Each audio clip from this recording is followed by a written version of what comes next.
temas que van a entrar,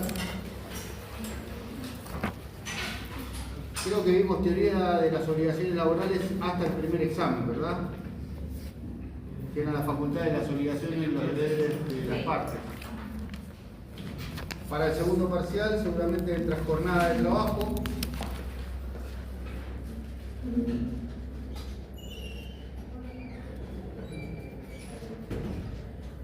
Las licencias, régimen legal y convencional. Régimen de trabajo de mujeres y menores.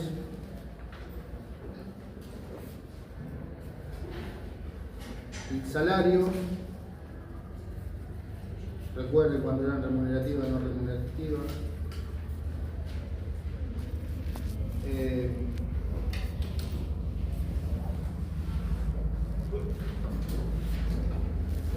Las características, todo lo que tiene que ver con salario. ¿Sí?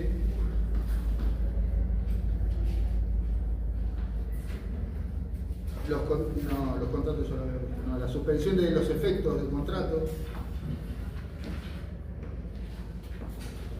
Los estatutos profesionales, la extinción de la relación laboral,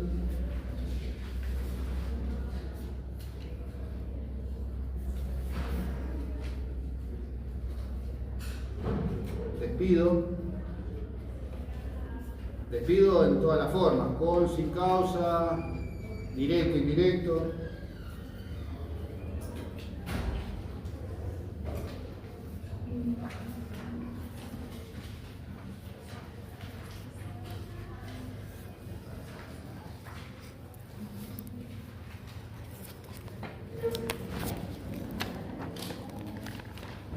Eso lo vamos a tener hasta ahora. La clase que viene vamos a ver un poco de accidentes y enfermedades de trabajo.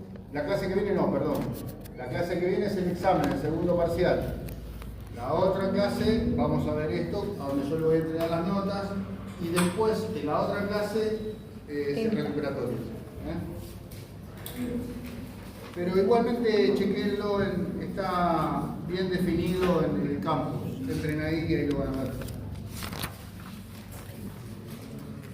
Bien, vamos a comenzar.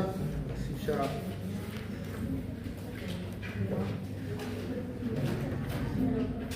Seguimos con parte de la clase pasada. Lo que pasa es que la clase pasada vimos suspensión y extinción.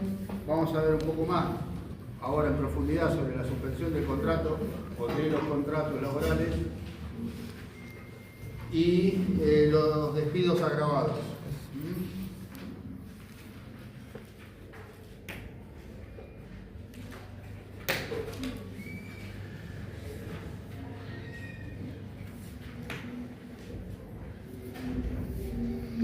El concepto de suspensión, anoten, porque esto es importante que lo sepan, porque esto va referido, mírenme un cachito, pues están todos copiando. Esto va referido más que nada, a mí me gusta hacer hincapié, ¿por qué? Porque en el momento, cuando ustedes ya estén graduados y estén ejerciendo la profesión, esto es lo que más van a aplicar, lo que más tienen que saber. O sea, no es que solamente lo tienen que saber bien en detalle para rendir un examen, sino que lo tienen que saber para su vida profesional, como toda la materia, ¿no? Pero esta parte en particular de la materia es lo que más ustedes van a tener de cotidiano. Cuando hay un despido, cuando hay la forma del despido, es la extinción de la relación laboral, de qué manera se extingue esa relación laboral. No es así nomás, o sea, hay un procedimiento que llevar adelante. Y es por lo que más le van a consultar a ustedes, porque cuando los trabajadores los vayan a ver es porque están con el problema de que los despidieron o están a punto de despedirlos. ¿Entiendes? Entonces por eso quiero hacer hincapié en esto, para que esto ya les quede y estudienlo bien, háganme caso, porque esto es lo que se van a encontrar el primer día que ustedes levanten la persiana o abran su estudio jurídico, la primera consulta laboral va a ser referido a esto. ¿Sí? Nada, lo quería aclarar porque ahora vamos a seguir, tal vez les parezca ya que lo hablamos la clase pasada, pero ahora vamos a profundizar un poquito más. Bien, bueno, el concepto de suspensión, hablando siempre de suspensión del contrato. La suspensión es una característica particular del contrato de trabajo.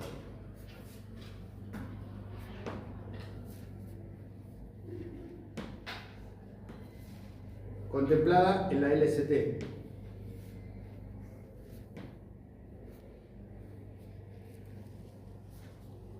Que consiste en una interrupción transitoria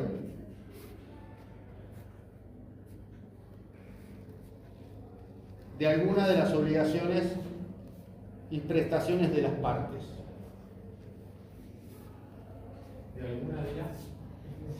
De alguna de las obligaciones y prestaciones de las partes, tanto de trabajador como empleador, ¿sí?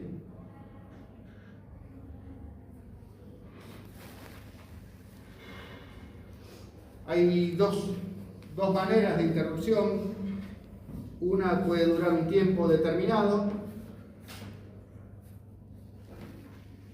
y el contrato sigue vigente.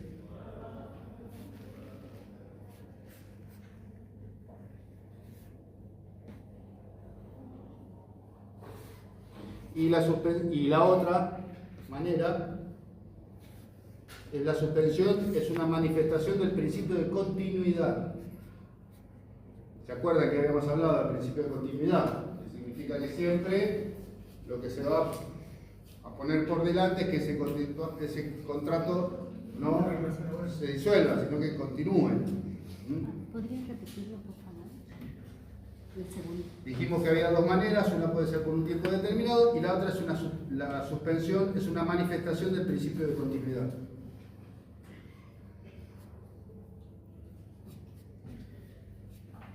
La LST no solo fija plazos máximos, sino también una serie de requisitos.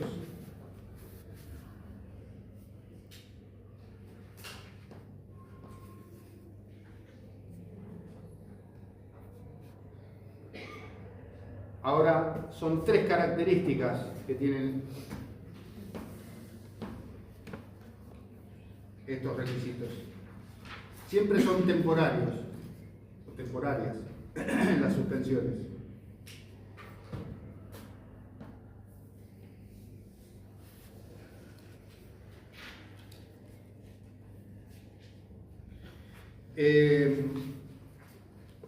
Las suspensiones, hablando de las suspensiones temporarias, ¿no? Están limitadas en el tiempo. En alguna de ellas se puede reemplazar al trabajador mediante un contrato eventual. ¿Se acuerdan del contrato eventual? Sí. Bien. Un ejemplo es la suspensión por maternidad o por enfermedad.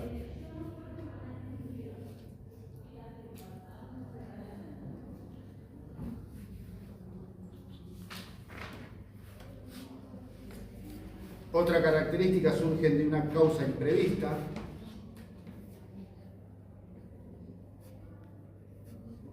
Que pueden depender o no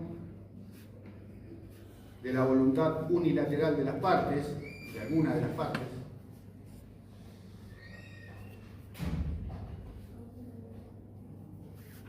Por ejemplo, una enfermedad. El trabajador no se quiere enfermar, pero se enferma.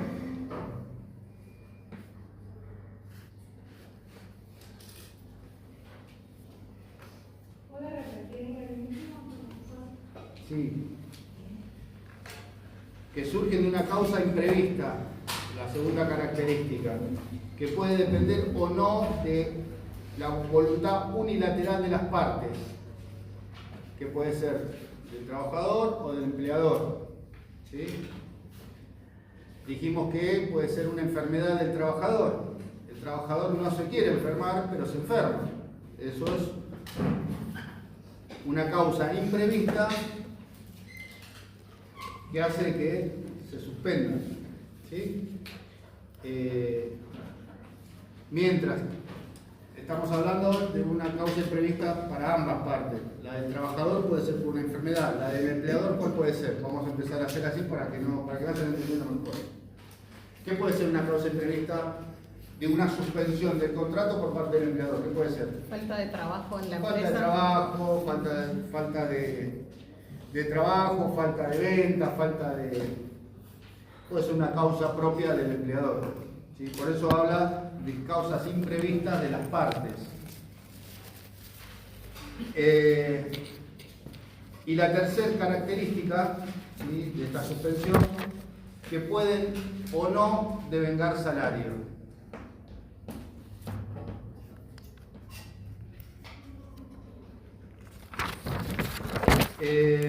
Acá, esta suspensión, por ejemplo, si el empleador tiene que pagar la remuneración en un caso de una suspensión por enfermedad, ¿sí?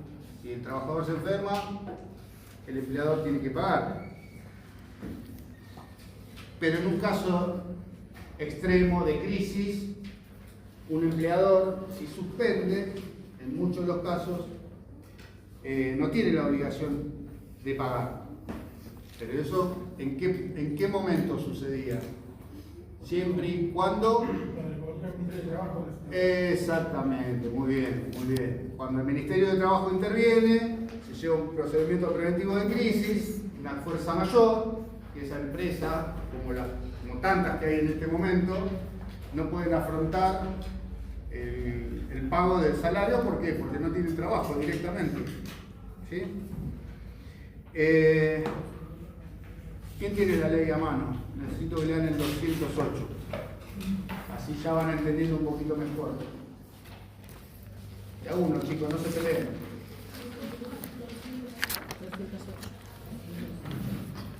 208, fuerte y claro, ¿quién lo lee? ¿Cómo? Dale más fuerte, que revienten la... Se tiene que mover las cortinas de la fuerza. Plazo inmediato. Cada accidente o enfermedad culpable impide la prestación del servicio no afectará el derecho del trabajador a percibir su remuneración durante un periodo de 3 meses. Si su antigüedad en el servicio fuese menor de 5 años a 6 meses, y fuera. En los casos que el trabajador tuviera carga de familia con las mismas circunstancias, se encontrará impedido concurrir al trabajo en los periodos durante los cuales tendrá derecho a recibir su remuneración, se extenderá de 6 a 12 meses, respectivamente, según si su antigüedad fuese inferior o superior a 5 años. La recidiva de enfermedades crónicas no será considerada enfermedad, salvo que se manifieste transcurridos 2 años. Bien. Sí, seguí. ¿Están escuchando en el fondo? Sí. La remuneración que en caso corresponda a poner al trabajador se liquidará conforme a la equitativa en el momento de la interrupción del servicio.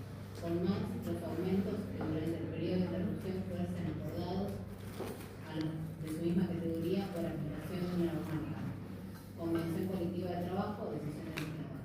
Si el salario estuviera integrado por remuneraciones variables, se liquidará en cuanto a esta parte según el periodo de lo percibido en el último semestre de la prestación de servicios, no pudiendo en ningún caso la remuneración del trabajador enfermo accidentado ser inferior a lo que hubiese recibido de no haberse operado indebidamente. Las prestaciones en especie que el trabajador deje de percibir como consecuencia de esta enfermedad serán valorizados adecuadamente.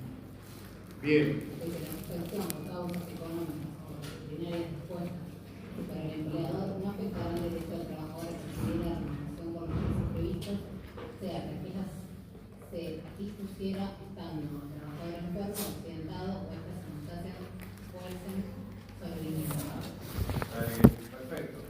Bien, ven que acá en el 208 hay varias características que hay que tener en cuenta.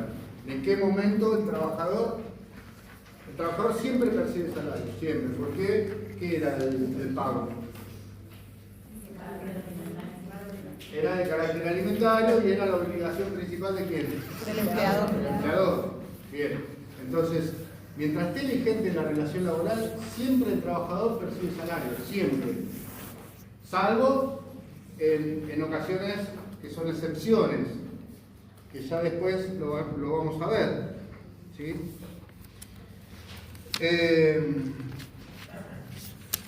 Bien.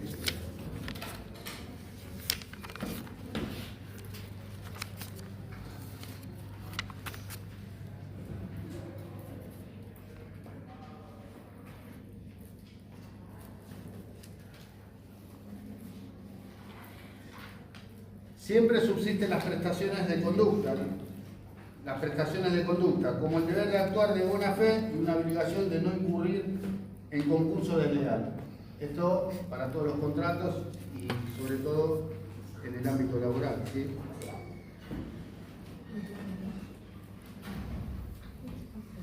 En estas suspensiones también se computa o no la antigüedad.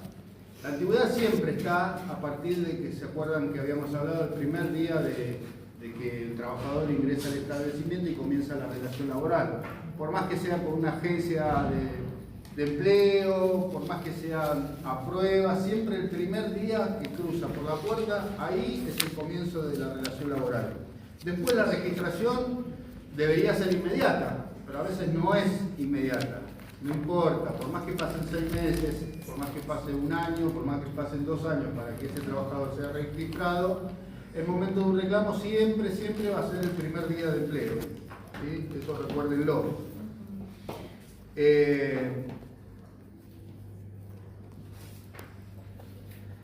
En el caso de cuando no se computa la antigüedad, vieron que hay permisos especiales. El trabajador puede tener un acuerdo con su empleador y dice, mirá, este año o el año que viene es una fecha especial, tengo que viajar a ver a mi familia que está muy lejos, está en Italia, voy a estar más de 2 semanas. Bueno, los acuerdos, esos tipos de acuerdos que el trabajador puede estar 1, 2, 3 meses, el tiempo que quiera, siempre y cuando esté de acuerdo con su empleador. Esa pequeña interrupción ahí digamos que se interrumpe. ¿Por qué? Porque son permisos extraordinarios y son acuerdos de parte. Por lo general, siempre el trabajador que dice no me pague salario. Cuando el trabajador manifiesta, ¿por qué? Porque no va a estar presente, no va a estar en el país y hace un viaje largo, se entiende que ese es como si fuese un periodo de impas, un bache dentro de la relación laboral que está contemplado, la ley de contrato de trabajo lo contempla, siempre y cuando las partes estén de acuerdo, ¿sí? Igual la relación laboral sigue, porque ese trabajador cuando vuelva de Europa tiene que presentarse a trabajar. ¿Tiene que ser por escrito? Siempre las comunicaciones son por escrito, siempre, para que después no haya ningún tipo de duda. Profe, o sea, se suspende, pide no me pagues, pero el plazo... Se suspende la paga de salario, ¿por qué? Porque no va a cumplir tareas ese trabajador. Pero no se corta la relación laboral y... no computa antigüedad. No computa antigüedad por esos 2 o 3 meses. ¿Sí? Eso quería saber. Bien, seguimos. Siempre subsisten los derechos indemnizatorios. ¿Por qué? Porque lo que le dije recién, la relación laboral continúa desde el primer día hasta que se extingue. Entonces, por más que ese trabajador no haya trabajado 2 o 3 meses, obviamente si es en el periodo de prueba, el empleador le va a decir, sí, está bien, andá nomás, trae alfajores, porque después ya está despedido, obviamente, en un periodo de prueba. Ahora se entiende que si ese trabajador ya tiene unos cuantos años en la empresa, puede llegar a pedir esos permisos especiales. Todo lo que tiene que ver, así ya les queda claro, es del 208 a 213. Ahí van a ver los accidentes y las enfermedades inculpables también.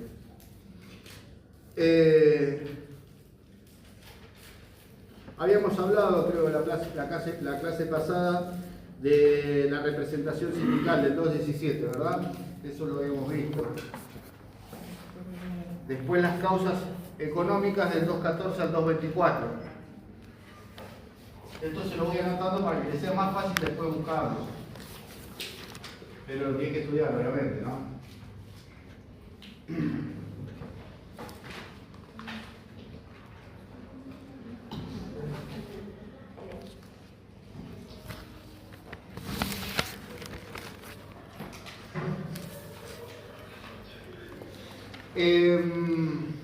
Suspensiones por causas disciplinarias. Suspensiones por causa disciplinaria. Como bien sabíamos, como bien hablamos la otra vez sobre la potestad de organización y de poder que tiene el empleador, la decisión de sancionar, como es el empleador quien sanciona, obviamente, es una decisión unilateral que toma ese empleador. ¿Por qué? Porque él es quien sanciona. El trabajador es quien recibe esa sanción. ¿Sí? ¿Hay algún parámetro de lo que entraría dentro de la disciplina? Porque, por ejemplo, si los trabajadores se reúnen por un paro particular, ¿se puede tomar en cuenta como un acto fuera de la disciplina laboral? Mirá, lo que marca la disciplina, o sea, primero que las empresas tienen, habíamos dicho, sus propios reglamentos internos, ¿sí? Y siempre y cuando sea que no se avasalle el honor, el buen nombre, el respeto, ante todo, una medida no tiene que ser una medida disciplinaria. Estamos hablando cuando hay una injuria de parte del trabajador hacia el empleador, que el empleador toma como que fue una injuria, no sé, una pelea, una riña dentro de la empresa, llegadas tardes reiterativas, justificativos médicos que no existen o que son de dudosa creencia. Hay un montón de maneras que ese empleador puede sancionar a ese trabajador. Después, un montón de cuestiones. ¿Qué pasa cuando habíamos hablado de la suspensión? ¿Se acuerdan que habíamos hecho que tenía que ser progresivo, que tenía que ser en el tiempo, que tenía que ser temporal, que tenía que ser gradual? Bueno, cuando hay suspensiones de días, de 1, 3, 5 días de suspensión, esos días no son pagos, no los paga el empleador. ¿Por qué? Porque es una sanción disciplinaria. ¿Y qué pasa cuando son 3, 5, 7 días en un mes? Duele al trabajador. ¿Dónde le duele? En el bolsillo, porque son días que deja de percibir ese salario, ¿sí? Entonces, en esa situación de sanción disciplinaria, no percibe salarios el trabajador.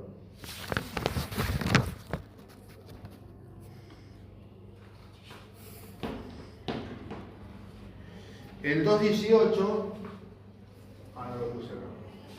El 218, bueno, pero llegan al 224, está bien. Ahí, toda suspensión dispuesta por el empleador, para ser considerada válida, debe fundarse, tener una causa, tener un plazo fijo y ser notificada por escrito. ¿Sí? 218. ¿Quién lo leyó recién? Por acá había leído. Leete el 218. Dice, artículo 2, requisitos de su validez.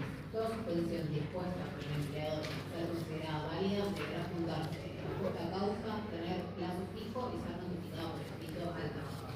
Bien, entonces, vieron que las notificaciones siempre son por escrito, siempre.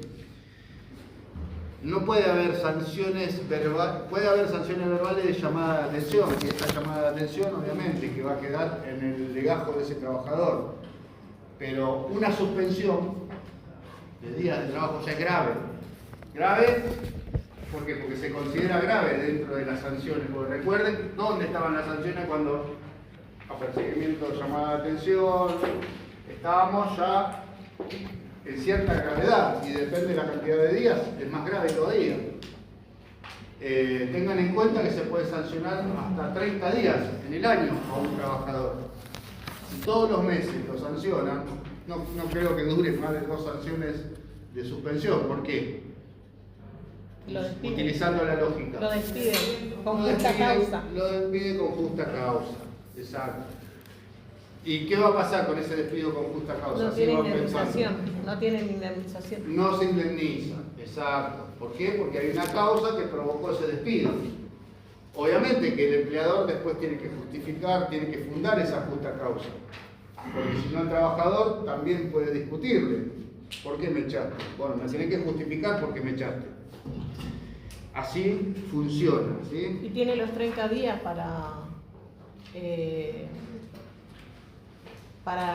¿cómo es? El trabajador no tiene 30 días para reclamar eso del que le justifique, ¿no? ¿Ante un despido? Sí. No, es inmediato. Es ¿Por qué inmediato. 30 días? No, porque pensé que en caso de suspensiones tenía como 30 días No, para... una cosa son las sanciones disciplinarias, que ahí sí tienen hasta 30 días en el año de suspensión. Y otra cosa es un despido. Vos, ante un despido, que te están despidiendo con justa causa, lo primero que haces es poner una carta, o sea, mandarle un telegrama preguntando cuáles son esas causas. ¿Entendés? Porque vos te tenés que posicionar en el reclamo una forma pareja para poder reclamar tu indemnización. Si no, no te pagan nada. Es la realidad. Bien.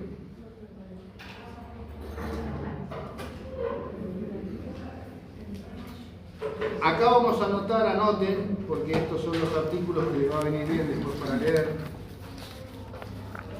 Son los casos máximos por año aniversario para cada una de las suspensiones en conjunto, ¿no? El 220, falta o disminución de trabajo.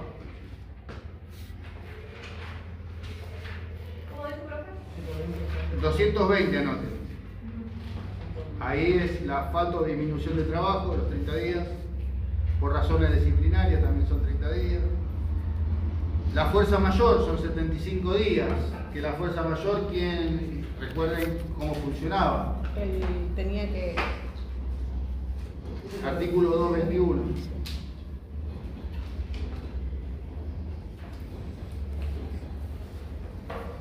El conjunto, o sea, por falta o disminución de trabajo, por razones disciplinarias o por fuerza mayor, 90 días, 222, el artículo 222.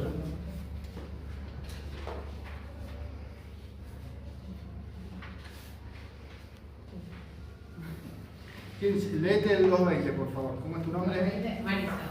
Marisa, léete el 220, por favor. Artículo 220. Plazo máximo de revisión. Las suspensiones fundadas en razones disciplinarias o debidas a falta de condición de trabajo no imputables al empleador no podrán exceder de 30 días a un año contados a partir de la primera suspensión.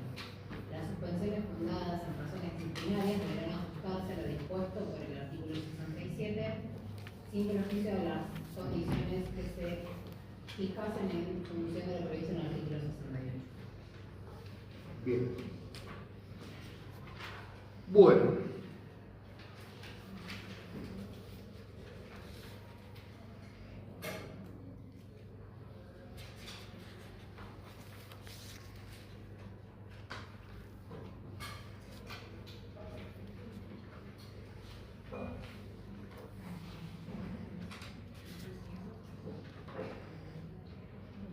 En el artículo 98 de la ley 24013, ahí debe sustanciarse el procedimiento preventivo de crisis, ¿sí? Recuerden que el procedimiento preventivo de crisis, ya habíamos hablado, que tenían que estar las tres partes, sindicato, Ministerio de Trabajo, empresa. Sindicato siempre hablando en representación de los trabajadores, ¿no? Cámara Empresarial de las Empresas Exacto. y el Estado, ¿no? No, ahí te estás confundiendo. Ahí te estás confundiendo. Vamos a aclarar esto porque en el examen se confundieron mucho. Cuando estamos hablando de proceso preventivo de crisis, quien interviene es la empresa que está en crisis, no las cámaras. ¿Las cámaras para qué intervenían? Para las paritarias, exacto. Las cámaras intervienen en paritarias. Las empresas intervienen en casos de crisis, ¿sí? Porque las cámaras no tienen crisis, porque las cámaras se crean con todas las empresas, es el conjunto de empresas. Por eso se llama cámara, ¿sí? Bien. Entonces, dijimos 98 de la 24.013.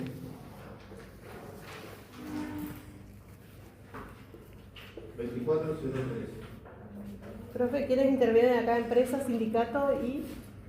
Empresa, sindicato y ministerio. El ministerio que hacía. homologaba. Homologaba, devedor, trabaja de devedor. Ay, Sí. diferencia entre Bueno, preventivo de crisis, acuerdo 23. Sí. ¿Qué diferencia? No, el proceso preventivo de crisis el proceso preventivo de crisis aplica siempre y cuando estén de acuerdo las partes. ¿En qué sentido? En pagarle menos al trabajador, o buscar días menos de trabajo, o suspensiones, o directamente cuando la empresa ya está a punto de quebrar, ¿qué se hace? Dicen, bueno, pagamos por el 247 la mitad de indemnización y cobran todo. Porque si yo tengo que pagar indemnizaciones completas del 245 a todos los trabajadores, no me alcanza.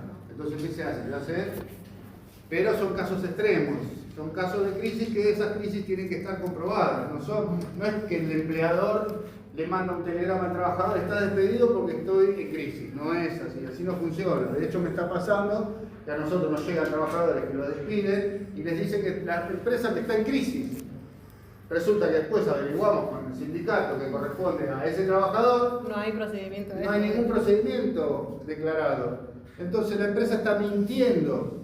Y si miente, es un agravante después para ese reclamo. O sea, es un agravante a favor que tiene el trabajador de reclamo.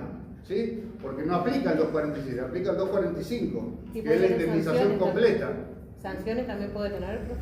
No, sanciones, a ver, no va a tener sanciones, ¿por qué? Porque el empleador se ampara en una crisis para el despido, pero después, en cuanto se hace una audiencia de conciliación, se demuestra que esa empresa no está en crisis, entonces ahí ya se revierte la situación. No es que va a pagar el 247, tiene que pagar la indemnización completa. Sí, alguien me preguntó por el fondo. ¿Qué? No, que mintió, se demuestra que mintió la empresa. Claro, porque lo primero que hace es, bueno, mostrar el procedimiento de crisis homologado, y no existe. El empleador en el procedimiento de crisis puede no pagar el salario. O sea, mantiene la relación de contrato, pero no puede no pagar el salario. No, lo que quieren es pagar la mitad de la indemnización. Es para pagar la Lo que buscan ellos es pagar la mitad de indemnización. Pero no ¿qué pasa? una suma no remunerativa. No. Acá es esa cara de perro, o sea, se hace una liquidación final y lo que le corresponde a los trabajadores es el 245. Por cada año de antigüedad, un salario completo. ¿Sí? Eso ya lo habíamos hablado también, 245. 2 salarios de preaviso, si tiene más de 5 años, si tiene menos, un salario más. Bien, seguimos.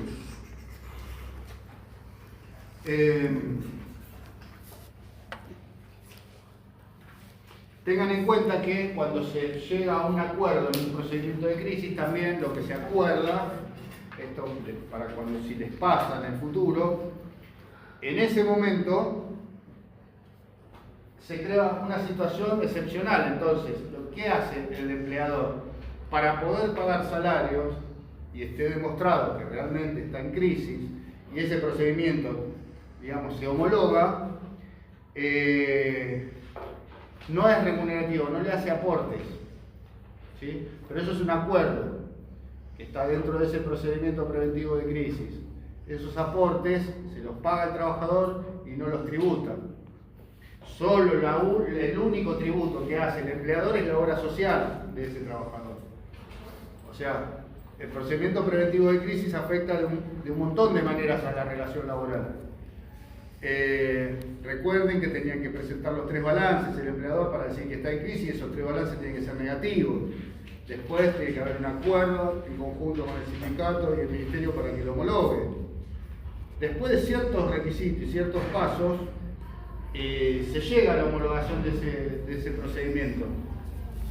Pero no es porque la empresa simplemente manifieste que está en crisis ya tiene derecho a pagarle la mitad a los trabajadores, no es así. La homologación la otorga el ministerio.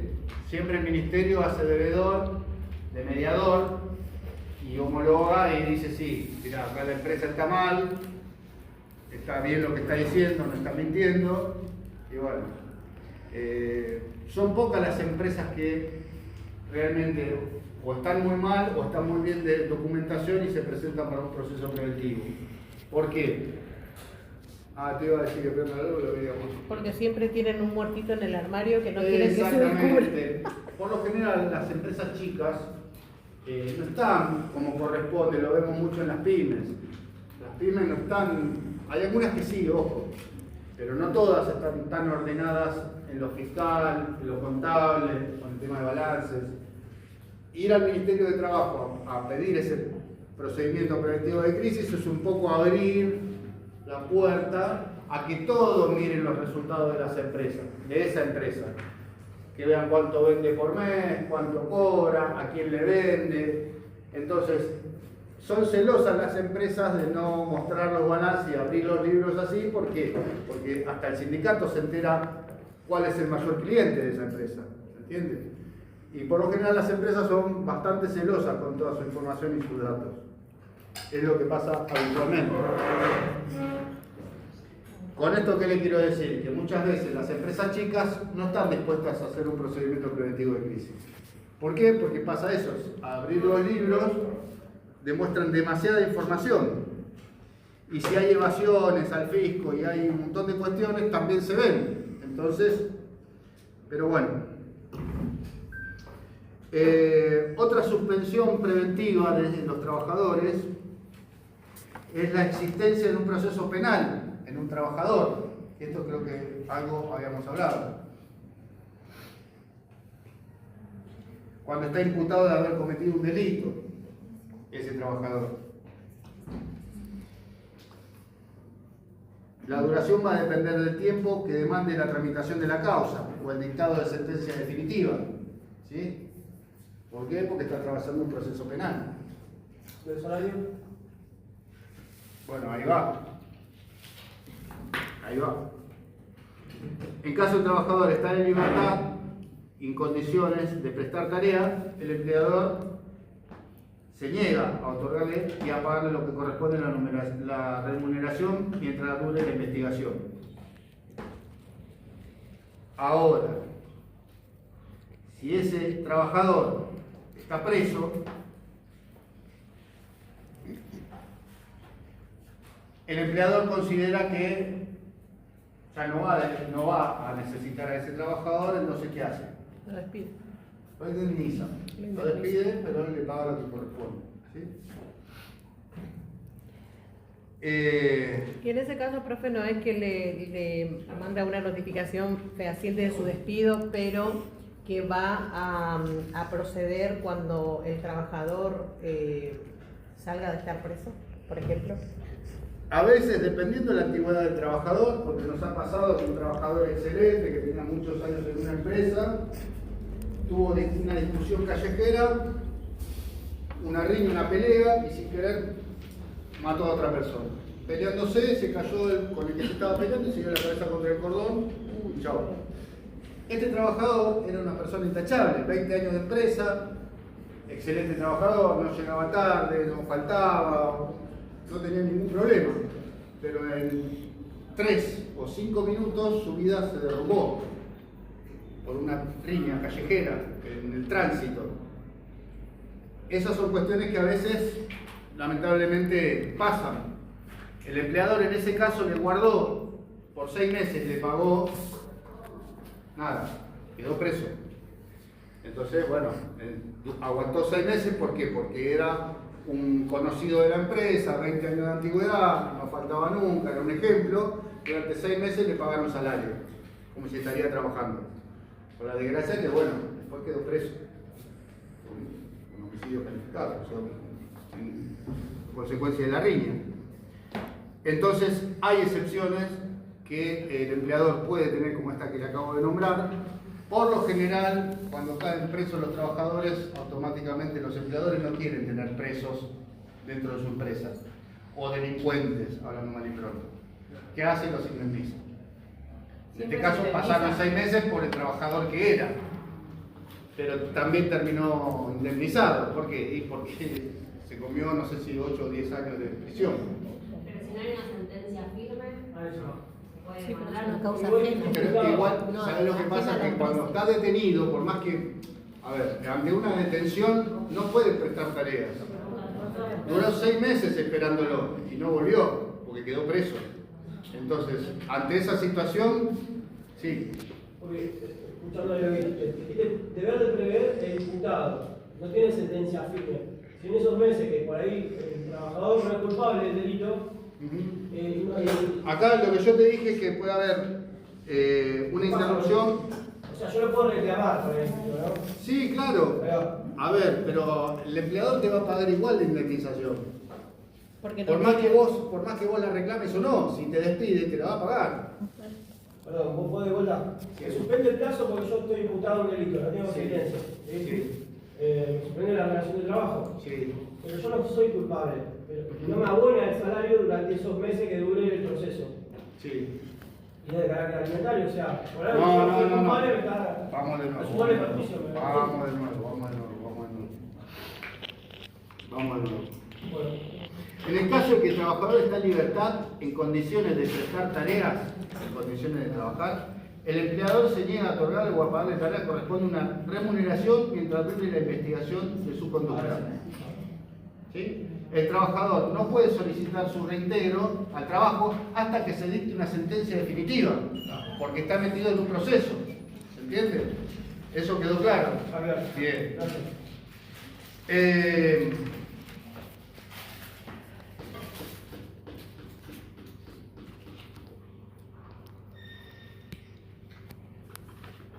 Bien.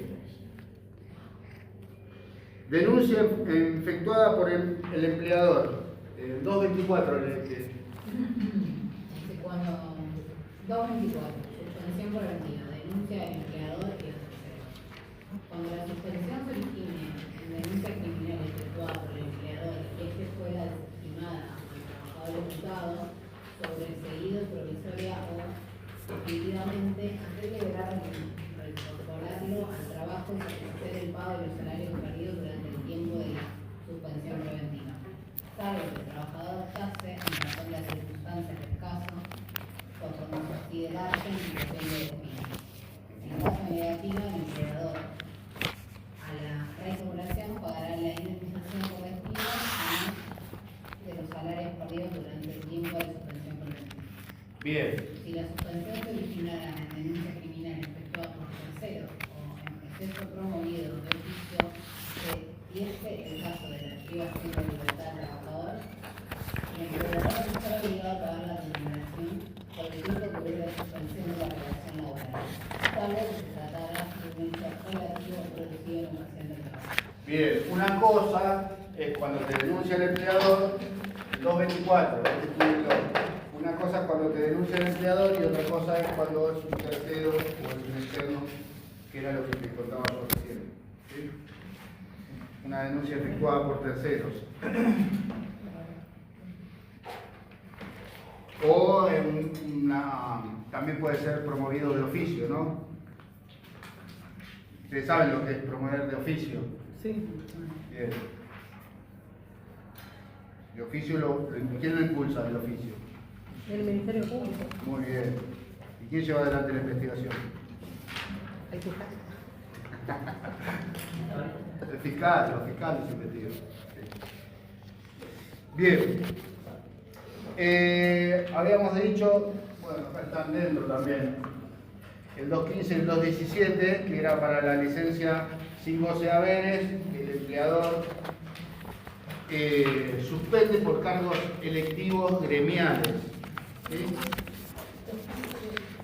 Sí, esta suspensión del salario estaba referida a que esos trabajadores que fueron electos en cargo del sindicato, les paga el sindicato, no les paga la empresa. Hay muchos mitos que quiero, ya que viene la ocasión, los voy a desterrar en este momento, referido a los delegados sindicales. Los delegados sindicales no cobran salario, no cobran plus, no cobran nada que no sea lo que les corresponde de sueldo, de su trabajo. ¿Sí? Porque muchas veces se cree que hay un salario negro, que hay... Y la verdad, yo no conozco a ninguno, de todos los que conozco, y conozco muchos delegados, ninguno percibe salario, que no fuera por el recibo de sueldo. ¿Sí? Y por otro lado, si son sindicalistas, ya con cargo, como dice ahí el 215 o 217, para ocupar cargos en el sindicato, ahí sí cobran salario. ¿Por qué? Porque al ser comisión directiva de un sindicato, tienen tareas específicas que realizar todos los días 9 horas. Y ustedes los cargos seguramente los conocen: secretario general, secretario adjunto, tesorero, secretario de acta, secretario de organización. El sindicato está conformado por una mesa de trabajadores, donde esos trabajadores están organizados, ¿sí? Ahí sí perciben salario. ¿Por qué? Porque están las 9 horas trabajando dentro del sindicato, para que el sindicato tenga su normal funcionamiento. Pero también cobran el salario del trabajo. Lo que dice la ley es que no cobran. Sí les guardan el puesto por los 4 años que duran en el cargo. Es lo que dice la ley. Ahora, si ese trabajador arregló con la empresa o la empresa le sigue pagando, es un tema entre las partes. Pero si yo me baso en la ley, no cobran salario. Les paga el sindicato por esa tarea. Que por lo general es el mismo sueldo, no crean que es la panacea, están ahí. No es que cobren el doble, el triple, no. El salario es el mismo. ¿Por qué? ¿Qué marcaba el salario de los trabajadores? El salario mínimo vital y móvil y el régimen de convenio. Más o menos. ¿Qué marcaba el salario de los trabajadores? Convenio colectivo. El convenio colectivo de trabajo, muy bien. ¿Y ese convenio, qué es lo que pasa para que ese salario se conforme?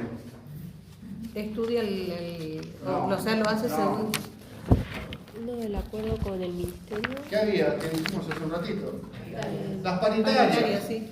¿Y las paritarias qué hacen? No solo modifican el salario, sino que modifican las condiciones laborales. Entonces, los trabajadores que son de un sindicato están adheridos a ese convenio del sindicato y seguramente tienen una categoría dentro de ese convenio colectivo. Bueno, ese va a ser el sueldo que le paga el sindicato. A eso me refiero cuando le digo que el sueldo es similar a lo que cobran cuando están en actividad en una fábrica, a lo que cobran en el sindicato. ¿Por qué? Porque es el mismo salario, es la misma paritaria con las mismas categorías. ¿Sí? Seguimos. Profe, a ver si entendí esta parte del 2.15 al 2.17. Entonces, mientras le guardan o sea, le reservan el puesto de trabajo, ¿no perciben salario? No, ¿por qué? Porque fueron electos para la representación de los trabajadores durante 4 años. Los periodos de los sindicatos, todos, son 4 años siempre. Todos los convenios marcan 4 años de vigencia. Y para los delegados, 2 años. Los delegados se renuevan cada 2 años. Las comisiones directivas se renuevan cada 4. En todos los sindicatos, absolutamente todos. Lo que sí mantiene es la antigüedad, ¿no? Exactamente. La antigüedad se mantiene, ¿por qué? Porque el contrato sigue vigente. La relación laboral sigue vigente. No se interrumpe por ese cargo electivo. Sigue dependiendo de esa empresa. ¿Se entiende? Bien. El 2.15 de que es la reserva de puestos.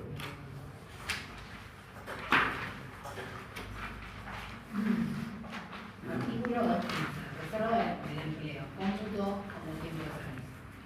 Los trabajadores que trabajan en lugares, energía, nivel nacional, provincial o municipal estarán de prestar servicios tendrán derecho a la reserva de desempleo por parte del empleador de su reincorporación hasta 30 días después de concluido el ejercicio de su función.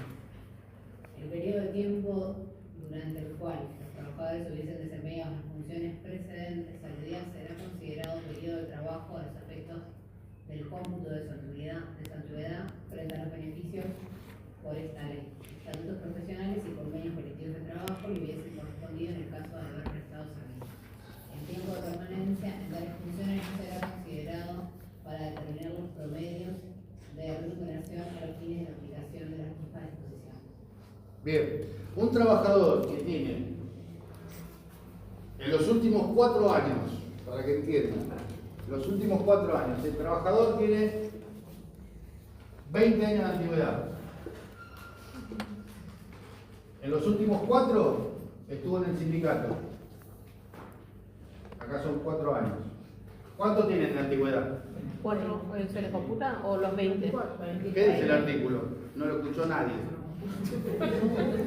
Qué fácil que es agarrarlo. 20. ¿Cuánto tiene el trabajador? 20. 4. ¿Cómo va a tener 4? Si 4 le van a dar 20 años tiene antigüedad. Porque los últimos 4 no. siguen manteniendo la relación laboral. Acá, ¿qué pasaba acá? No cobra salario por parte de la empresa, pero cobra por el sindicato. Pero los beneficios, ¿qué dijo el artículo? No escucharon nada. El artículo lo que dice es que mantiene todos los derechos de la relación laboral. Antigüedad, vacaciones, todo. Mantiene todo. ¿Por qué? Porque la relación está vigente. Por más que ese trabajador se fue 4 años a trabajar al sindicato. ¿Entienden? Vayan estudiando, no quieran sorpresa, van a llorar. La semana que viene hacemos dulce de leche, Ojo. Por Dios. ¿No se tiene 25? Ay, Dios. Bueno. Son 20 porque... No, mirá, dice que los últimos 4 años... No, profe, ¿qué dijo? 20 años de antigüedad tiene. Pero los últimos 4 trabajó en el sindicato. Y no son 24. Son 20. Son 20 en total, pero 4. Los últimos 4 trabajan. No, son 20. Estudien. Por favor, se los pido por Dios. Estudien. No tiene 24 años de antigüedad, tiene 20. Ahí está. Porque dentro de los últimos, yo dije, ya pregunté, los últimos 4, o sea, hasta acá tiene 16. Los últimos 4 de estos 20 sigue manteniendo, tiene 20 años de antigüedad. No escuchó nadie, pero bueno. Nada. Sigamos. Nunca, mientras la relación laboral está vigente, computa antigüedad, siempre. Bien, sigamos. Ahora vamos con la forma de extinción. Dios santo. Sí, yo voy.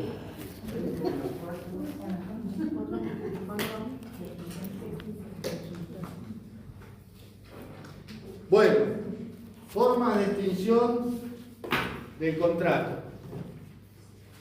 Esto borramos, ya lo habrán anotado. Si no, el que no lo anotó perdió.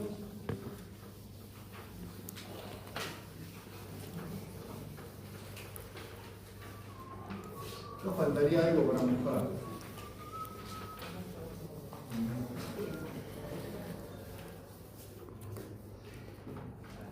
Bueno, distintas formas de extensión del contrato.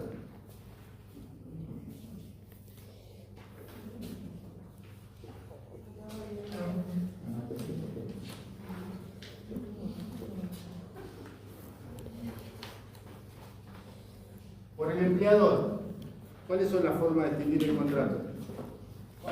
Por preaviso y por escrito. No. Por acá, dijo el compañero. ¿Cómo dijiste? Despido directo. Directo, indirecto. O Indirecto. Cuando el trabajador renuncia. bien. Y acá, el despido directo. Con justa causa. ¿Y qué más? Directo. ¿No pueden despedir sin justa causa? Claro, pueden despedir sin justa causa. ¿Y qué pasa? Lo indemniza. Claro.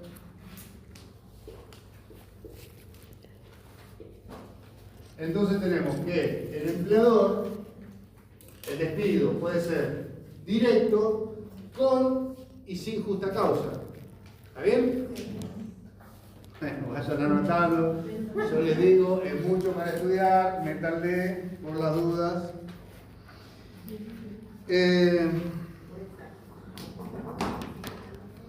Causas ajenas al empleador.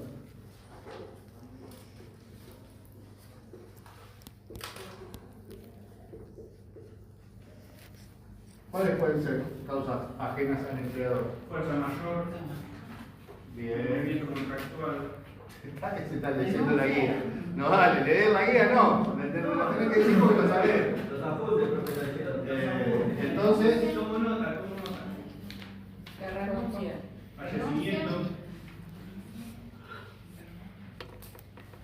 esto en realidad son ajenas no al empleador, sino a las partes. A las partes. ¿Por qué? Porque hay motivos Internos. exactos. Andás un zaraza. Estos son después los que guitarrean en el examen, pero bueno, nada. Acá puede ser causas que afectan al trabajador. Ahí entrarían las enfermedades, profe. Sí. Al empleador.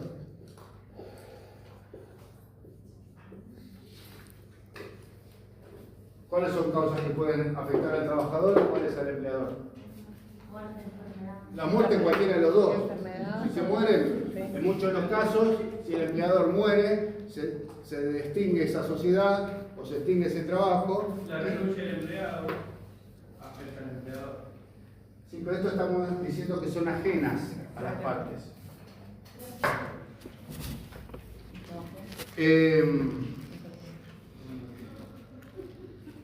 ¿Cuál sería una causa mayor? Económica. Crisis. Acá puede ser económica.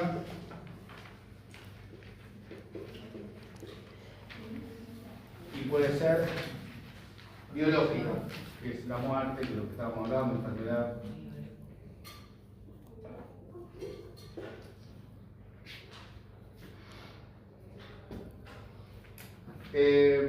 Al trabajador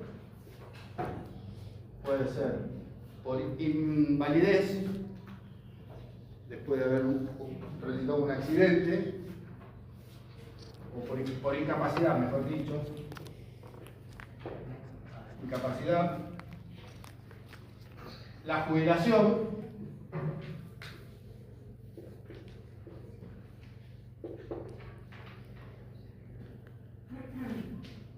la inhabilitación,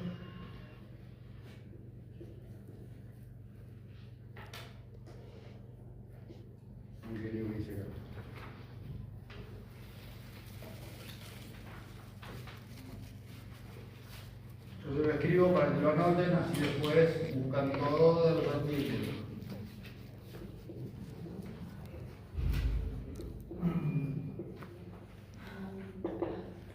Bien.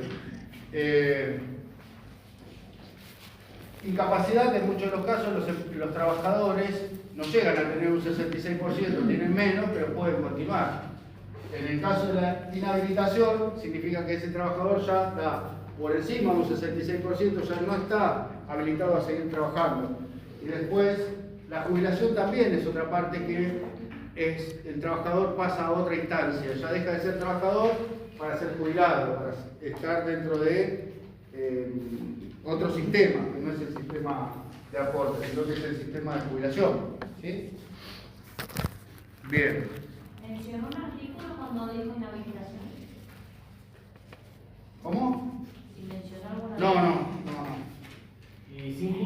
Igualmente están todos correlativos a lo que veníamos viendo, así que los van a ver ahí todos juntitos. Vamos ahora con... A ver si algo más falta acá. Sí.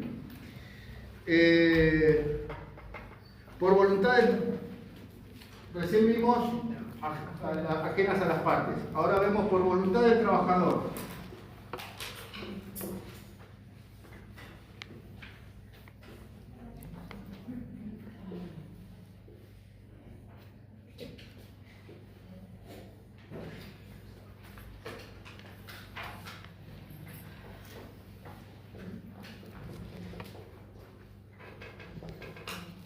Bien, por voluntad del trabajador, ¿qué puede pasar? Renuncia, muy bien. Abandono del trabajo. Javi, cuando es por causa del empleador, ¿qué pasa con la indemnización? O sea, si tiene sucesiones, Vos sabés que hoy casualmente estábamos hablando de eso. Las herencias, ¿ustedes vieron ya hechos reales? ¿Vieron algo de eso? Sucesiones no. Sucesiones, no, está más adelante de la carrera. Sucesiones lo van a ver escrito antes. ¿Qué pasa? Cuando uno hereda, no solo hereda bienes, inmuebles, cuentas bancarias, ¿qué hereda? Obligaciones también. Ahí va, también. Y la obligación de pagar una indemnización se hereda, o sea, la heredan los que quedan a cargo de la empresa. Si hay más socios, los socios. Alguien se tiene que hacer responsable de la indemnización de ese trabajador. Pero siempre hay alguien que tiene que pagar. Bueno, habíamos dicho la renuncia y ¿qué más? ¿Qué más? No. El proceso penal. No. Por voluntad del trabajador, ¿cómo se extingue el contrato?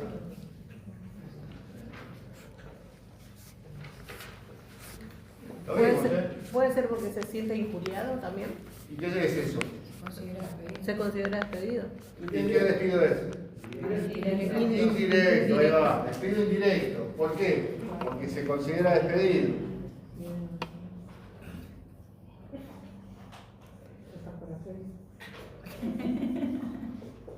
¿Qué? ¿Qué? Dijo que se está por hacer lo que sé yo. Usted siempre me mira a mí. No, que se puso colorada, no sé qué dijo. Sí, por considerarme Bueno. Entonces tenemos que de parte de trabajadores renuncia, obviamente que la ley, que era lo que decía. Un principio tenemos. Principio de irrenunciabilidad. Bueno, que no tienen que renunciar, los trabajadores no deben renunciar. Artículo 12. Porque no renuncian solamente al trabajo que realizan. A su derecho. Renuncia a su Renuncian derecho. a todos sus derechos. Y el despido indirecto, ¿por qué era? Lleva culpa del empleador. ¿Por? Culpa del empleador. Injuria grave. Porque ese trabajador se siente injuriado gravemente. Porque ese trabajador se siente injuriado gravemente. Discriminado. ¿Solo empleado? Y sí, si a vos no me pagas las horas extras, para mí es una injuria grave. Si vos no me pagas las vacaciones, es una injuria grave. Si no me registrás, es una injuria grave. Son todas injurias graves. Entonces, ante tu incumplimiento como empleador, para mí es una injuria grave, me considero despedido. ¿Cuál era el mecanismo? El intercambio telegráfico. ¿Sí? Bien.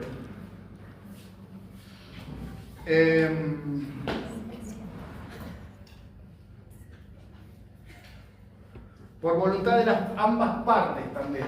Como un acuerdo.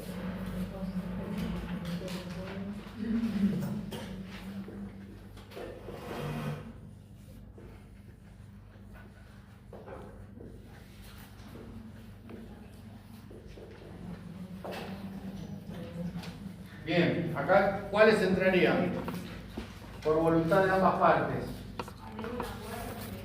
Ahí va, mediante un acuerdo. ¿Y ese acuerdo cómo debe realizarse? Por escrito y Escritura pública ante la autoridad Bien. judicial. Por acuerdo.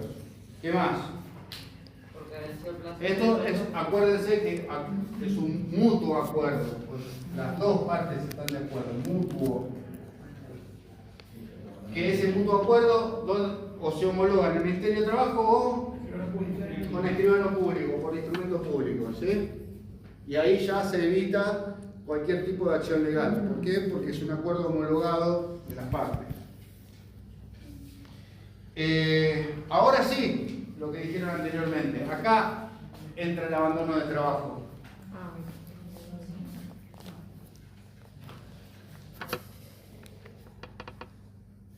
Abandono de trabajo.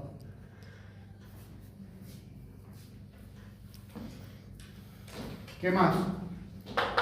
Podemos poner ahí. Porque venció el contrato. Porque venció el contrato, muy bien, porque hay contratos que tienen una fecha pactada. ¿Qué más? ¿Qué más? ¿Por qué otra cosa se puede extinguir? por injuria del ¿cómo es? No. Injurias graves No. Eso no entra en esa parte. No, ya lo vimos. Despido directo e indirecto de los injurias. ¿Por qué no lo abandono en la parte? Porque es la voluntad. Acá estamos hablando de voluntad. El trabajador tiene la voluntad de los más. No va más. Y ahí abandona. Bueno, ¿qué más? Nos queda una acá que es importante. ¿Cómo? Finalización de una obra. Ahí va, exacto. Finalización de una obra. O objetiva. Exacto. Muy bien. Recuerden que hay un montón de modalidades contractuales. ¿Sí? Que no aplica solamente, no estamos hablando únicamente del plazo por tiempo indeterminado, sino que hablamos de todas las modalidades contractuales. Y ahí había, ¿cuáles eran los contratos que eran por obra?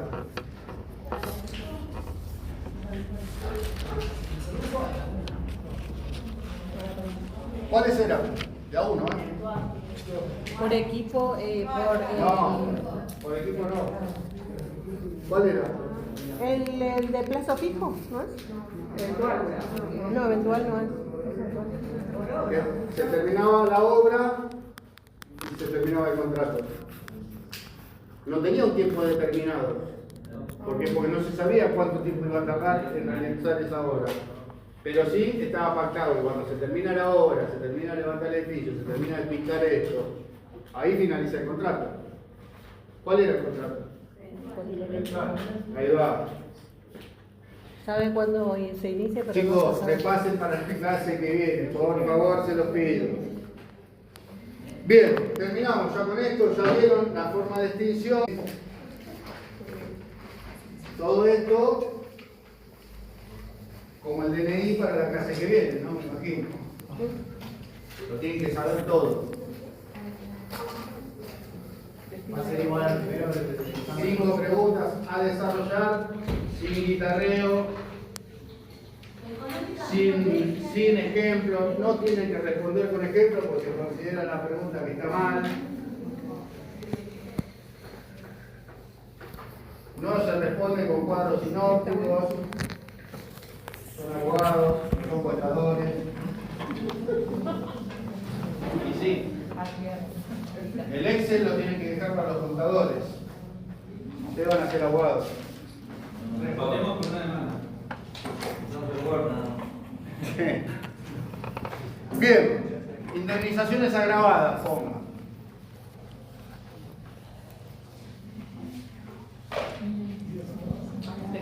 Vamos a empezar.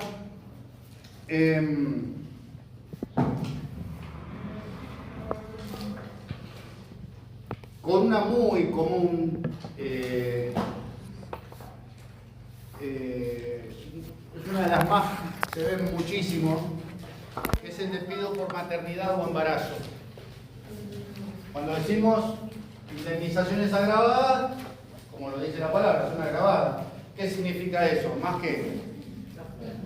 Más plata.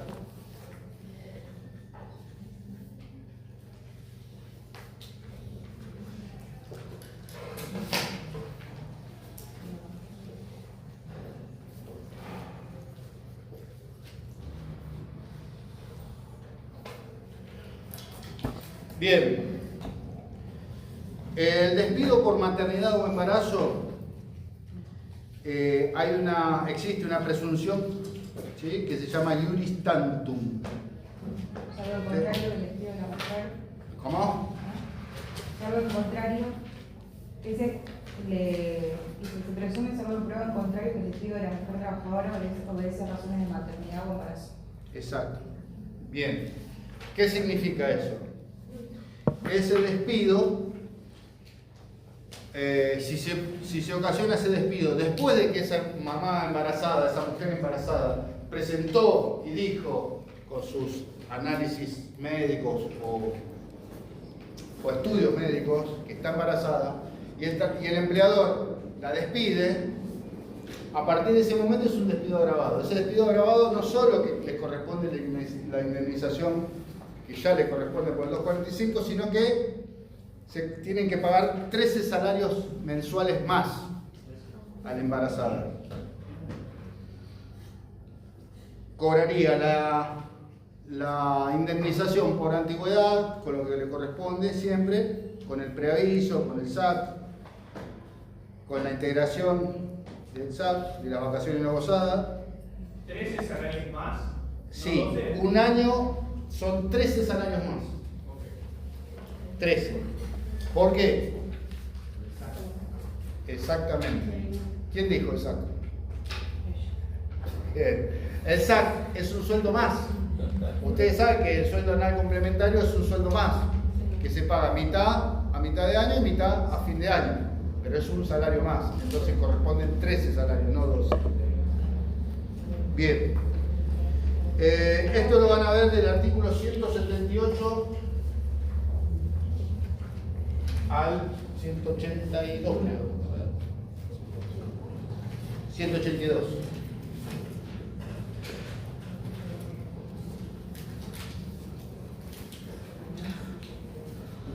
Bien. Sí. Sí.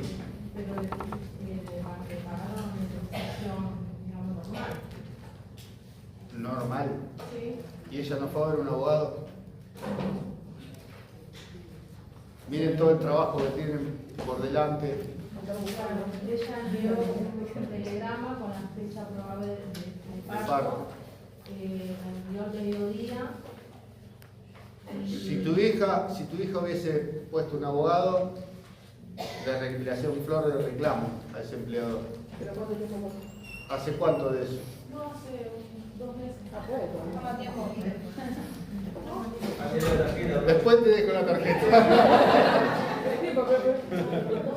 ¿Ella estaba correctamente registrada? Bien. ¿Estaba en blanco? IPF. ¿Cómo son, ¿Cómo son ustedes, Ya les sale el cuervo de adentro, porque ya... La carita cambió. Bueno, pero IPF. IPF te paga. Si estamos hablando con el almacén de cuchuflito, bueno, pero IPF paga. Pero bueno, sigamos. Otra indemnización agravada. Ya dijimos la de las mujeres que están embarazadas. Ahora vamos a hacer. ¿Cómo?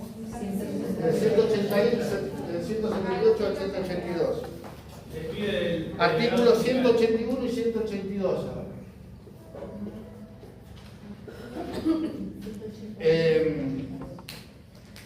Bien. Despido por matrimonio. No sé si alguna vez escucharon, pero hay veces que tanto o un trabajador o una trabajadora se casa y son despedidos. Es similar al anterior. No sé qué pasó ahí, que se están riendo. Sí, puede ser. ¿Pero qué te pasó a vos? Ah, estamos llenos de... Otra indemnización agravada. Dios santo. No. Qué bárbaro. Seguimos. Si dentro de los 3 meses anteriores o los 6 meses posteriores, escuchen bien, 3 meses anteriores o 6 meses posteriores de que este trabajador, trabajadora se casó y fue despedido, también son 13 salarios mensuales. Un despido agravado por matrimonio, se considera un despido agravado. ¿Por qué? ¿Por qué se considera agravado? Porque están conformando una sociedad conyugal ante la sociedad. Y si en ese momento vos lo dejás sin trabajo, ya le estás rompiendo esa sociedad. Por eso es agravado. ¿Y después qué pasa? Claro, se divorcian porque empiezan a las piñas, no nos alcanza la plata. No, volviendo. es un año de remuneraciones también para el despido cuando sucede 3 meses antes o 6 meses después. No se olviden que una situación de matrimonio también el trabajador tiene la obligación de avisar a su empleador. ¿Sí? ¿Por qué? Y porque va a tener el permiso de los días que le corresponde, que le otorga la ley por casamiento, y porque después va a poner a su cargo a su mujer, o su mujer lo pone a su cargo al marido. ¿Sí? Entonces cambia la situación de esa relación laboral. ¿Cambia por qué? Porque de uno pasan a ser 2, más el permiso también, por matrimonio. ¿Qué más? Seguimos. Despido de representantes sindicales, también es un agravante. También es un agravante despedir a un representante sindical, ya sea delegado, o sea comisión directiva.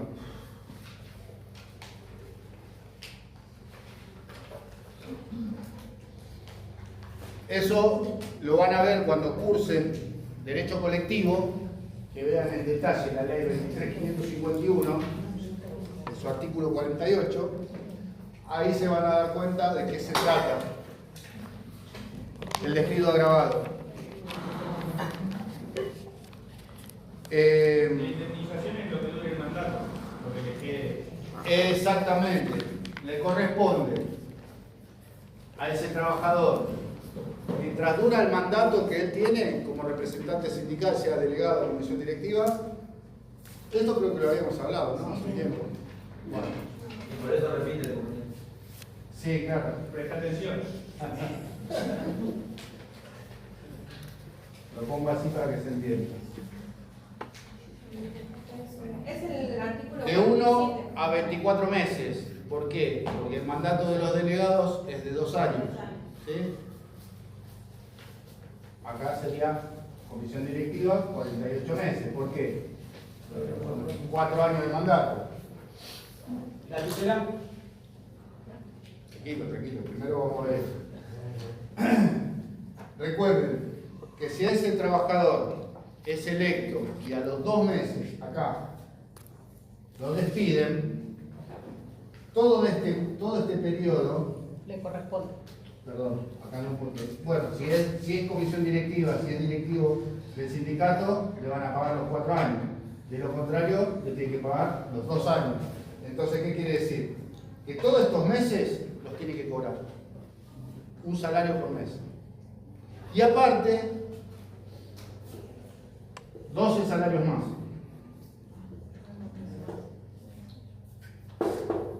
¿Por qué? Porque estos 12 salarios son la estabilidad sindical, se llama.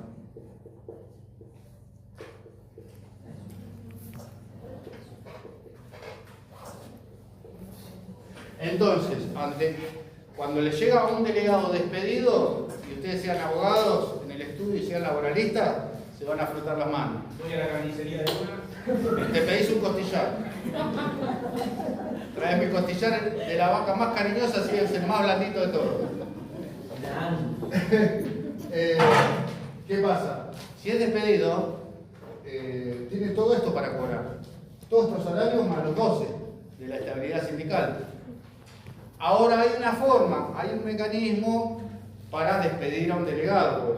También, como lo protege la ley, también hay mecanismos que si ese delegado se cree Superman, se cree, no sé, tiene problemas de conducta, hay una forma que el empleador pide judicialmente, que era lo que me dijo Matías recién, que se quite esa tutela sindical que otorga el Ministerio de Trabajo. ¿Por qué? Porque los delegados, cuando se presenta la elección al Ministerio de Trabajo, tienen la obligación, todos los sindicatos tienen la obligación de informar de quiénes son los delegados electos en cada elección.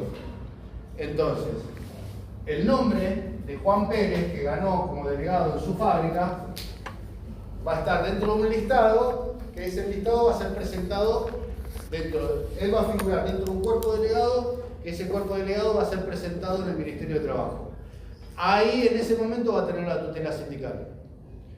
¿Qué pasa? Para romper esa tutela sindical o quitar, no romper, quitar, ¿vieron cómo se hacen los juicios políticos?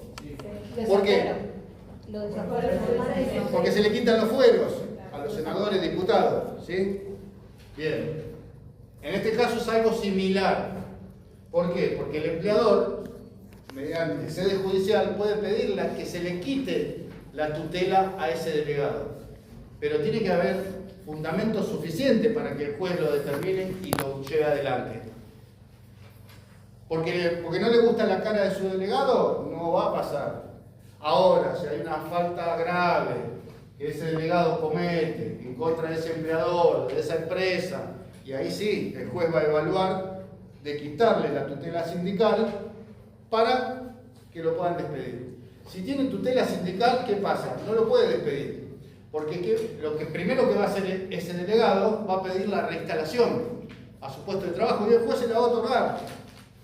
¿Por qué? Porque no se llevó adelante el proceso que les estoy diciendo de la quita de la tutela sindical. ¿Se entiende? ¿Sí? Sí. A ver quién me lo dice. Sigamos.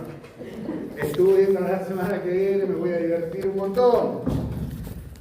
Ay, Dios. Bueno. Artículo 52 de la ley 23.551. Del 48 al 52. Habla de la tutela sindical. De la 23.551. La ley de asociaciones sindicales. Al 52.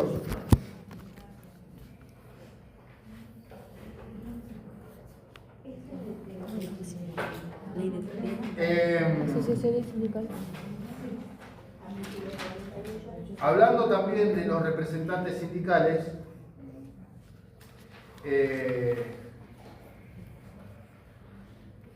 también para el candidato, acá estamos hablando del despido cuando es un candidato, cuando es el delegado o el candidato y salió elegido, ¿sí? Y cumplía las funciones. Tenemos otro tipo de candidatos que no ganan la elección porque pierden, pero también tienen tutela sindical. Y esto es un poco lo que van a ver en derecho colectivo. Yo se lo menciono porque los despiden también, para que ustedes lo sepan. Muchas veces las empresas, ¿qué hacen? Hay delegados de 2 listas en una empresa. Bien. Hay una que gana y una que pierde. Bueno, los que pierden, en muchos de los casos, los despiden. ¿Sí? ¿Por qué? Y porque saben que va a haber, no va a estar tranquila la empresa, que va a haber movimientos sociales. Entonces, esos trabajadores, por más que hayan participado en la elección, tienen 6 meses de tutela. 6 meses de tutela sindical. Que la empresa no los puede despedir durante esos 6 meses. ¿Por qué? Porque participaron en una elección. Entonces, acá estamos hablando de delegados que fueron nombrados y que ganaron la elección. Los que no ganan la elección, que fueron candidatos a delegados pero perdieron, tienen 6 meses de tutela sindical. ¿Sí? Y tienen la estabilidad, esta sí la tienen, la estabilidad de los 12 meses de paga. En momentos, siempre hablando en momentos de una indemnización.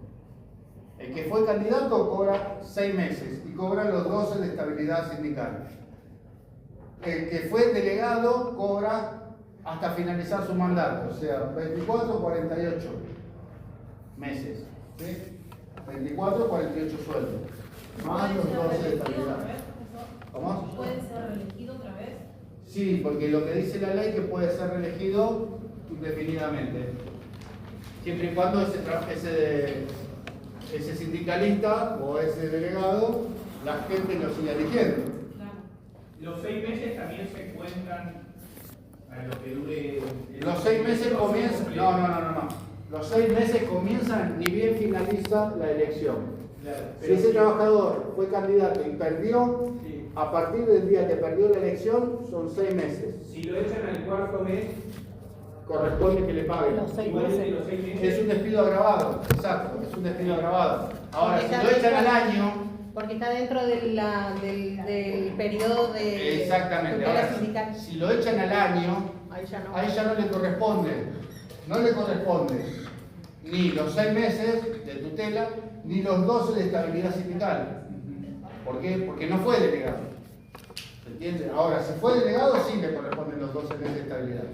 Porque, ¿qué se entiende con estos 12 meses de estabilidad sindical? Es que no va a conseguir fácil trabajo en otro lugar, habiendo sido delegado. Es por eso que se pagan 12 meses más, porque tal vez este trabajador no labura más en ningún lado, sabiendo que hoy, como están los sistemas, como investigan las empresas, salta enseguida si fue delegado. ¿Por qué? Porque figura ¿dónde? ¿En dónde? El Ministerio de Trabajo. En el Ministerio de Trabajo. Ah, figura, no sabía que ¿Y sí? Bien, seguimos. Profe, una preguntita. Sí. Estos que participaron como candidato, ¿no?, en la elección y perdieron, tienen una tutela sindical de 6 meses. Sí. Dentro de esos 6 meses, ¿le corresponde el salario si lo despiden? ¿El de 12 meses, de 12 salarios? Sí. Ah, Dentro de los 6 meses. dentro de los 6 meses. Si lo despiden a los 2, 3, 4 o 5 meses, el mes quinto, ahí le corresponde. Esos 6 meses más los 12 de Si estabilidad. pasa, ya no le corresponde. Si pasan los 6 meses, ya no.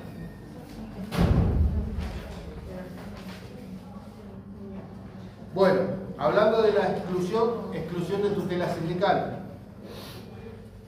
La pide el empleador, ¿sí? La tiene que fundar con justa causa. Tiene que interponer una acción de exclusión de tutela por vía sumarísima. ¿Qué recuerdan de lo que significa sumarísima? Es cortito, un periodo corto. Exactamente, inmediato, rápido. Inmediato, sí. Al fin de que el juez autorice a tomar esas medidas, despedir, suspender o modificar las condiciones de trabajo. O sea, la tutela sindical solo la puede quitar un juez. Solo un juez. Ni el ministerio, solo un juez. Y se pide, como les acabo de decir, la exclusión de tutela por vía sumarísima. Es un requisito formal. ¿Cómo? Sí, tiene que estar expresamente fundada. Obviamente que es una justa causa que se pide para que se quite esa tutela.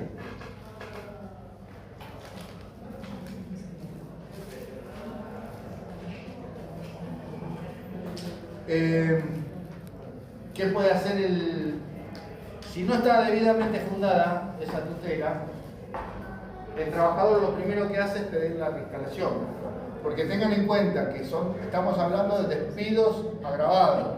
O sea, en este momento se termina el vínculo, se corta, se termina la relación laboral.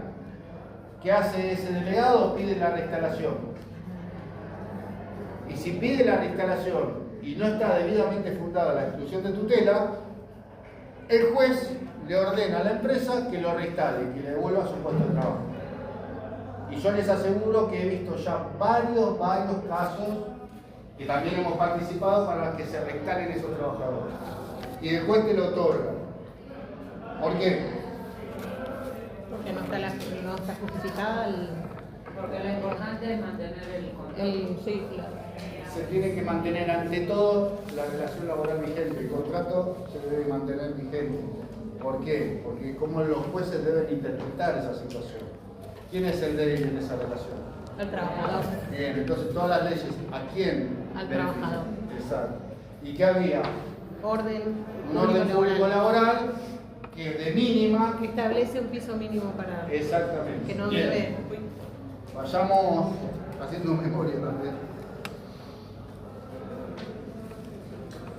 Bueno, un despido durante la licencia de enfermedad inculpable. Cuando hablamos de enfermedad inculpable, es porque el trabajador no tiene la culpa de enfermarse, se enferma, punto, es inculpable. Sin embargo, muchas empresas, ¿qué hacen? Lo despiden.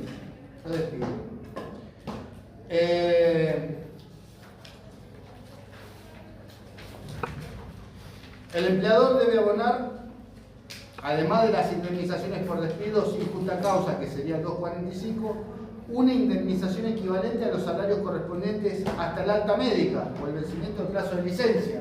¿Qué significa? Que si ese trabajador está atravesando un tratamiento, si el empleador lo despide, ese trabajador tiene el derecho de reclamarla hasta que finalice ese tratamiento. ¿Sí? Y es por eso que ahí se paga el agravio.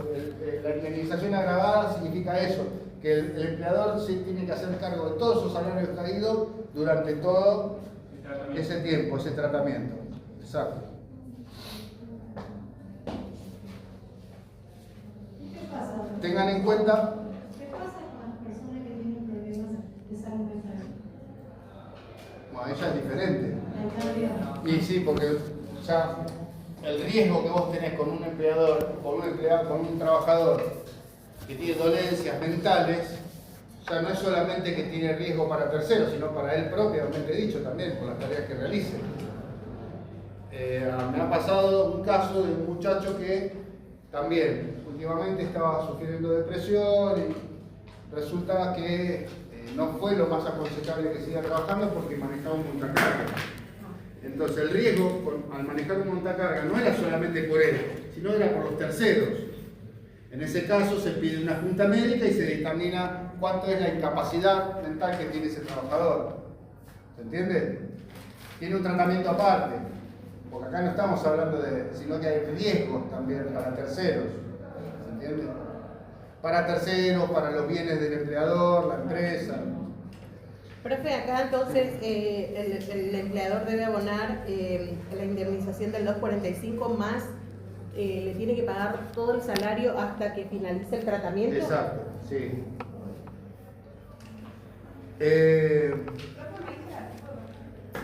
Estaban del 208 al 213 lo vimos.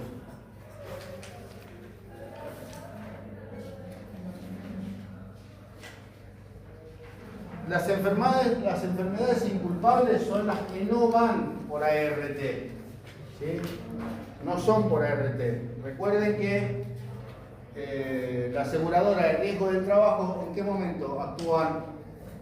Cuando es dentro del trabajo, cuando un accidente para los accidentes laborales actúan, no en una enfermedad. Una gripe fuerte no va a intervenir la ART. No, un tratamiento de una quimioterapia del tobillo tampoco, salvo que ese tobillo sea consecuencia de un accidente laboral.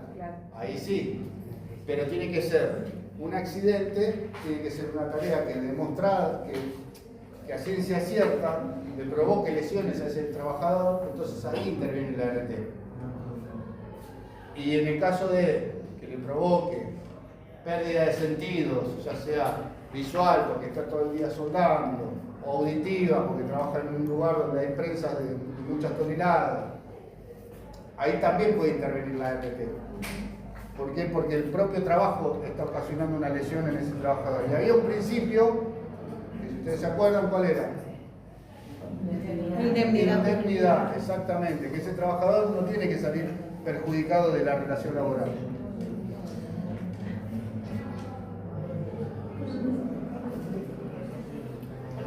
Recuerden que el empleado con 5 años de antigüedad tiene 3 meses de licencia paga, eso anótenlo.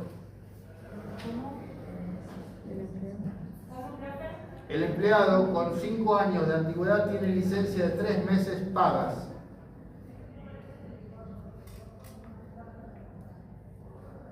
Y el trabajador con más de 5 años tiene 6 meses, se duplican los plazos. Y se duplican los plazos con carga de familia. ¿Qué significa? Que si ese trabajador tiene más de 5 años de empleo y tiene familia, papá, mamá, hijo, hija, es un año. Son con 5 años. 5 años son 3 meses. 5 años de antigüedad sin cargas familiares son 3 meses. 3 meses. Más de 5 años sin carga familiar son 6 meses. Si ese trabajador tiene carga familiar, está casado y tiene hijos, es el doble. Esos 6 meses se transforman en un año. ¿Está? Bien.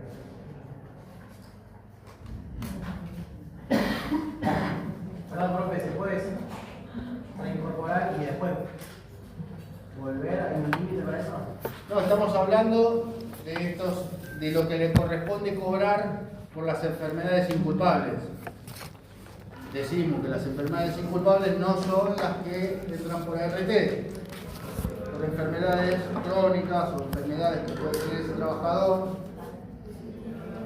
que tal vez necesite un tratamiento médico, que no es en corto plazo, sino desde 6 meses, 8 meses. Ya vencidos esos meses, va a seguir en el trabajo, pero no cobra. No cobra. Es más, tiene la obligación de pagar, porque si ese despido, si ese trabajador es despedido, tiene el reclamo, tiene para reclamar. ¿Sí?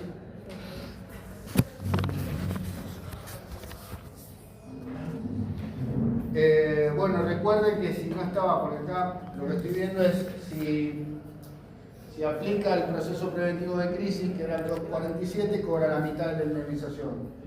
Si esa crisis no es tal, cobra normal, el 245.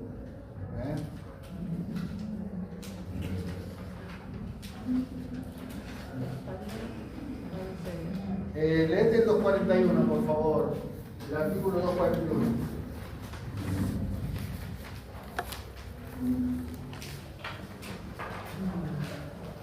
Artículo 241. Formas y modalidades. Las partes, por mutuo acuerdo, podrán expedir el contrato de trabajo.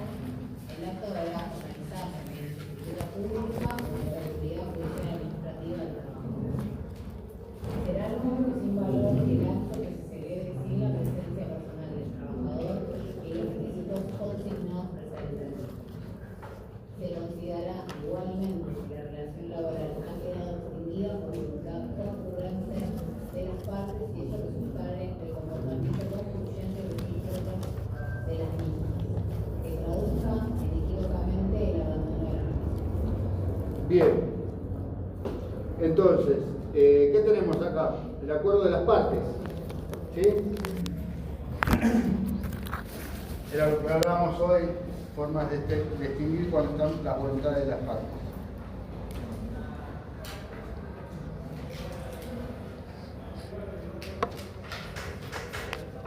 Escuchen esto.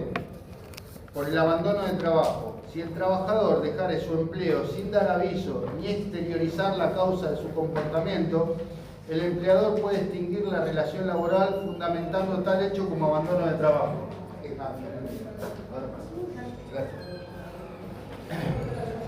La LCT define que el abandono de trabajo como acto de incumplimiento del trabajador solo configura previa constitución en mora, mediante la intimación hecha en forma fehaciente, para que se reintegre el trabajo por el plazo que le impongan las modalidades que resulten en cada caso.